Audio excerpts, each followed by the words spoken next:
Hello दोस्तों, 10th में standard maths ले या फिर बेसिक मैथ्स, कौन सा ऑप्शन सही रहेगा? कंफ्यूज हो रहे हैं तो देखिए हमारी वीडियो जहां पर हमारा टॉपिक है standard maths versus basic math का। 10th क्लास में आपके पास दो ऑप्शन होते हैं, एक तो हुआ बेसिक मैथ्स, दूसरा हुआ स्टैंडर्ड मैथ।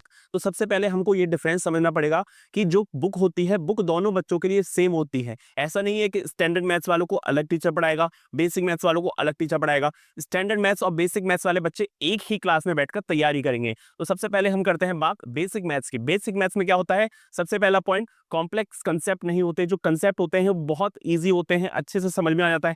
सेकंड है, जिन जिन बच्चों को 11th 12th में मैथ्स नहीं लेनी है या फिर कॉमर्स विदाउट मैथ्स लेनी है या फिर कंपटीशन एग्जाम की ज़्यादा तैयारी नहीं करनी है, उनको ये सब्जेक्ट बहुत अच्छा रहेगा। तीसरा कंसेप्ट है बेटा, सिलेबस भी ईजी होता है और पेपर भी ईजी होता है। इसका जो सिलेबस होता है वो भी ईजी होता है और पेपर भी बहुत ईजी आता है। अब बढ़ते हैं हम स्टैंडर्ड मैथ्स की तरफ। स्टैंडर्ड मैथ्स में क्या होता है बेटा, जो स्टैंडर्ड मैथ्स लेना होता है वो थोड़ा चैलेंजिंग हो जाता है, सेकंड, जो बच्चों को आगे 11th 12th में साइंस मैथ्स लेनी है या फिर कंपटीशन एग्जाम की तैयारी करनी है, उनके लिए ये सब्जेक्ट बेटर रहेगा। तीसरा आता है, जो पेपर होता है उसका लेवल बहुत ज्यादा हाई आता है, जिससे थोड़ी सी मार्क्स लाने में दिक्कत हो जाती है। तो बेटा अब सवाल आता है कौन सा सब्जेक्ट चुनना चाहिए। तो सबसे पहले आपको अगर मैथ्स में ज्यादा इंटरेस्ट नहीं है तो आपके लिए बेसिक मैथ्स है। अगर आपको ह्यूमैनिटी, कॉमर्स विदाउट मैथ्स या फिर आर्ट सब्जेक्ट चुननी है 11th क्लास में, तो ये बेसिक मैथ्स आपके लिए है। अगर स्टैंडर्ड मैथ्स चुनना चाहते हैं तो आपका इंटरेस्ट मैथ्स में होना चाहिए। अगर आपको आगे जाके कंपटीशन एग्जाम की तैयारी करनी है या फिर मैथ्स साइंस लेनी है तो आपको यहाँ पर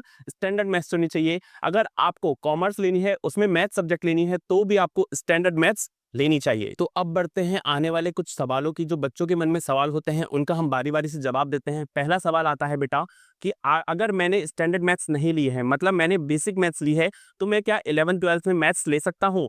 बेटा अभी तक कोरोना से पहले ऐसा होता था, जिनके पास स्टैंडर्ड मैथ्स है केवल वही 11th 12th में मैथ्स ले सकते थे, और जिनके पास बेसिक मैथ्स है वो 11th 12th में मैथ्स नहीं ले सकते थे। लेकिन कोरोना के बाद क्या हुआ कि सीबीएसई ने सभी को अलाउड कर दिया, यहाँ पर स्टैंडर्ड मैथ्स वाला भी बेस ले सकता है, स्टैंडर्ड मैथ्स वाला भी मैथ्स ले सकता है और बेसिक मैथ्स वाला भी मैथ्स ले सकता है। तो यहाँ पर अभी तक तो ये दिया हुआ है कि सभी बच्चे मैथ्स ले सकते हैं। सेकंड क्वेश्चन आता है, क्या स्टैंडर्ड मैथ्स लेना ज्यादा टफ होता है? हाँ बेटा, टफ तो होता है, लेकिन अगर आप खुद पर विश्वास करें, मेहनत करें और डिसिप्लिन के साथ पढ़ाई करें तो ये बहुत ज्यादा इजी हो जाएगा और आपको ज्यादा दिक्कत नहीं आएगी।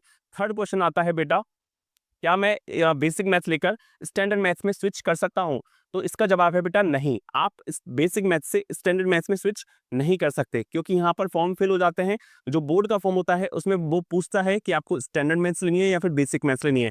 तो अगर आपने एक बार बेसिक मैथ्स का फॉर्म भर दिया तो फिर आप उसमें स्विच नहीं कर सकते। पढ़ते हैं हमारे कंक्लूजन की तरफ। बेटा फाइनल डिसीजन आपका होना चाहिए, आपको अपने इंटरेस्ट, जो अपना कैरियर गोल है और अपनी मेहनत के अकॉर्डिंग सब्जेक्ट चूज करनी चाहिए। अगर आपको लगता है कि मेरा कैरियर ऐसा है जिसमें मैथ्स काम आने वाली है या फिर मुझे ज़्यादा कंपटीशन एग्जाम की तैयारी करनी है, तो आपके लिए स्टैंडर्ड मैथ्स बनी है। और आपको ऐसा लगता है कि मुझे आगे जाके मैथ्स से ज़्यादा लेना देना नहीं है, तो आपको क्या लेना है? Basic maths. लेकिन आपको जो भी सब्जेक्ट चुने, आपको ईमानदारी से उसकी मेहनत करनी है, डेडिकेशन से उसकी मेहनत करनी है और आपको डिसिप्लिन से उसकी मेहनत करनी है। वीडियो पसंद आए तो लाइक करिए, सब्सक्राइब कीजिए। तब तक बाय बाय।